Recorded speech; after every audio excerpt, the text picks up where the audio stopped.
C'était le tueur en série le plus dangereux d'Europe. Cambriolage, braquage, meurtre. La police lui attribue au moins 7 crimes. Le dernier a été commis il y a 4 mois. Qui est ce mystérieux tueur? Depuis 16 ans, la police allemande est à ses trousses. Mais les indices sont faibles, pas de témoins, pas d'empreintes.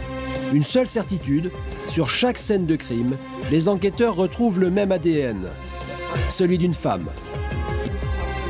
Il y a un mois, nous avions suivi cette affaire avec l'homme qui enquête depuis des années sur le fantôme. On est en train de vivre la plus grande affaire criminelle de l'histoire depuis Jacques l'Éventreur. Un jour, au cours d'un cambriolage, un témoin aperçoit le fantôme.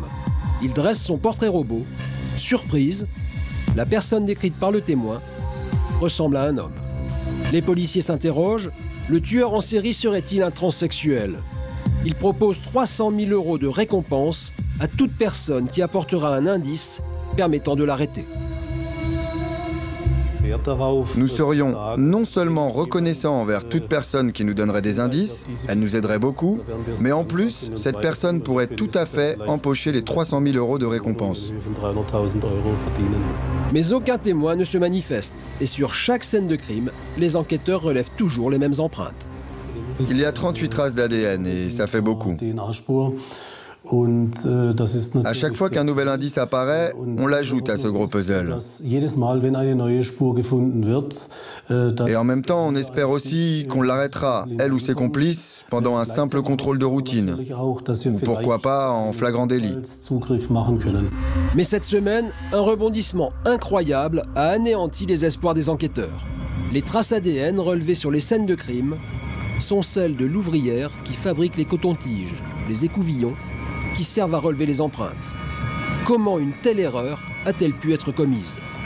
Le professeur Philippe de Mazancourt est un spécialiste de l'ADN, expert auprès des tribunaux. Une contamination peut résulter, par exemple, de la prise en main directe, physique de l'écouvillon par la personne qui la fabrique, ou encore par un banal éternuement ou par des postillons. Ça nécessite, dans ce cas, dans cette hypothèse, que cette même personne travaille sur les chaînes de fabrication depuis 16 ans et que cette même personne, de temps en temps, laisse sur les écouvillons qu'elle est en train de fabriquer des traces biologiques. Des traces biologiques qui ont trompé les enquêteurs. L'empreinte génétique relevée n'avait aucun rapport avec les crimes. Aujourd'hui, les policiers allemands doivent reprendre leurs enquêtes à zéro.